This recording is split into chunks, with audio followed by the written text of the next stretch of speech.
Você já passou por uma discussão em que parecia impossível chegar a um acordo?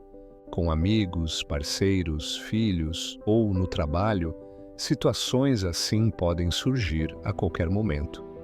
Um mal-entendido, uma palavra mal colocada e de repente tudo vira um campo de batalha emocional.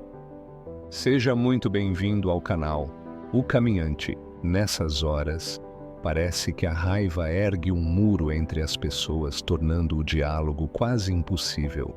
É comum se sentir impotente, mas e se eu te dissesse que há maneiras de transformar esse conflito? Então encontre um lugar tranquilo, respire fundo e abra sua mente. Hoje, vamos explorar mecanismos para lidar com pessoas fora de si em uma discussão, sem perder sua calma e sua paz.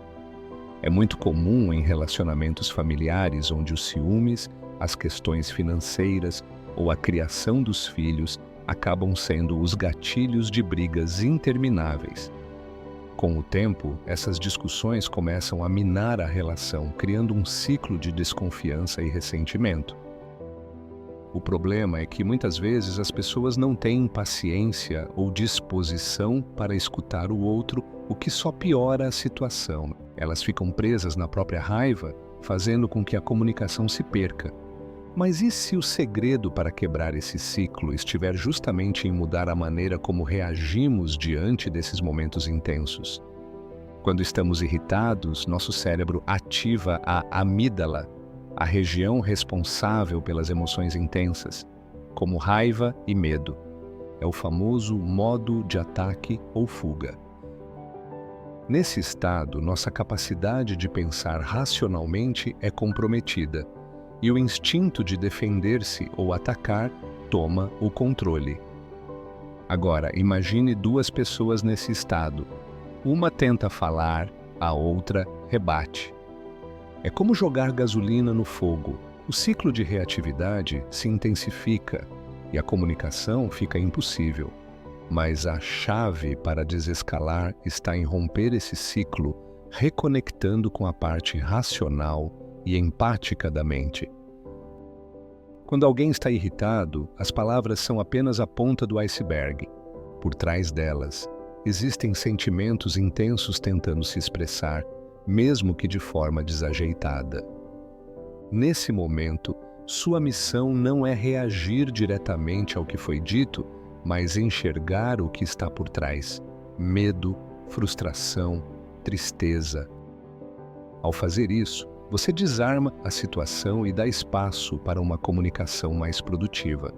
Isso pode ser feito de duas formas simples. Primeiro, interrompendo o padrão emocional com uma pausa, um momento de silêncio, e segundo, praticando a escuta ativa, tentando entender o ponto de vista do outro sem se deixar levar pela emoção. Vamos aprofundar nestes dois mecanismos. Mecanismo 1. Interromper o padrão emocional com uma pausa. Quando a raiva toma conta, o impulso é reagir imediatamente. Mas é exatamente aí que a pausa faz toda a diferença. Ao dar um tempo de silêncio, você permite que o corpo e a mente voltem a um estado mais equilibrado. Isso não significa fugir da conversa, mas criar um espaço de respiro. Pode ser tão simples quanto contar até 10, ou fazer uma respiração profunda antes de falar. Esse momento de pausa serve para interromper o ciclo automático de reatividade emocional e dá a chance de responder com mais clareza e controle. A pausa também ajuda a evitar respostas impulsivas que podem gerar ainda mais conflito. Mecanismo 2. Praticando a escuta ativa. A escuta ativa vai além de ouvir o que a pessoa está dizendo. Ela envolve realmente se conectar com o outro, ouvindo não apenas as palavras, mas também as emoções que estão por trás delas. Para praticar a escuta ativa, comece a focar completamente no outro, sem preparar sua resposta enquanto ele fala. Ao invés de interromper ou refutar o que está sendo dito, valide o que a pessoa sente. Você pode fazer isso com frases como: "Eu entendo que isso te deixou frustrado", ou Eu vejo que isso te machuca. Se precisar expressar algo sobre como você se sente, escolha palavras que não atribuam culpa diretamente. Por exemplo, em vez de dizer "você me envergonhou", prefira algo como "eu me senti envergonhado com as suas atitudes". Isso muda o foco da acusação para a comunicação dos seus próprios sentimentos, abrindo espaço para um diálogo mais construtivo. A chave aqui é ser genuíno e evitar o tom de deboche ou ironia, pois isso pode agravar ainda mais a situação. Essa mudança na abordagem faz toda a diferença. Quando praticamos empatia na comunicação, não estamos apenas buscando resolver o problema, mas criando um espaço onde o outro se sente ouvido, validado e, acima de tudo, seguro para baixar a guarda e expressar suas emoções de forma mais equilibrada. Mesmo com essas duas estratégias em mente, pode ser difícil manter a calma quando a outra pessoa continua emocionalmente agitada. A sua paciência será o fator que pode transformar essa situação. Mantenha-se centrado, sem cair na tentação de reagir impulsivamente. Isso é mais fácil de dizer do que fazer, mas com a prática você começará a perceber que tem o poder de influenciar positivamente o rumo da conversa. Às vezes, a pessoa do outro lado só precisa de mais tempo para se acalmar, e ao mostrar que você não está reagindo com a mesma intensidade, você cria um espaço de tranquilidade. Isso não significa que você deve se tornar passivo ou ignorar o que está sendo dito, mas sim ser o ponto de equilíbrio para que o diálogo seja restaurado.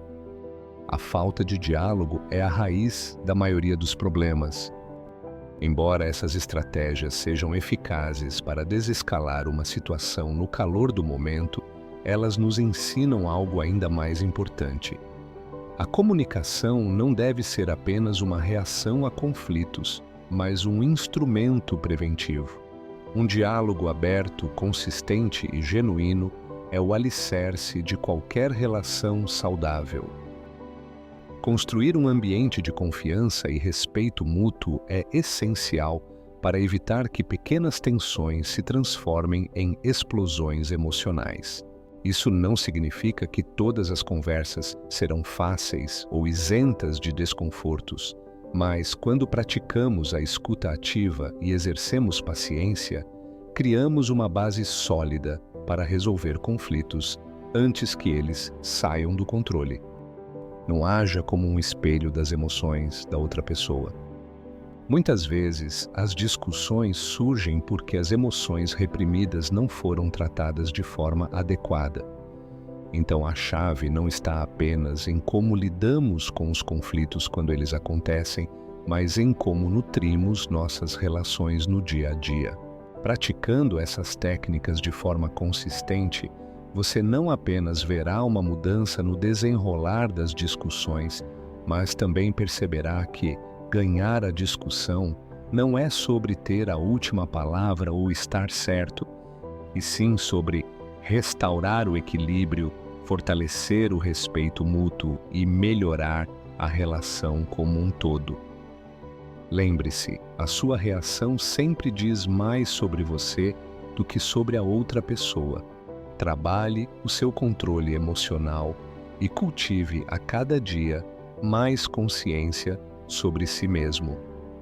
Esse é o canal O Caminhante, um canal feito por pessoas comuns em busca da elevação da consciência do nosso ser.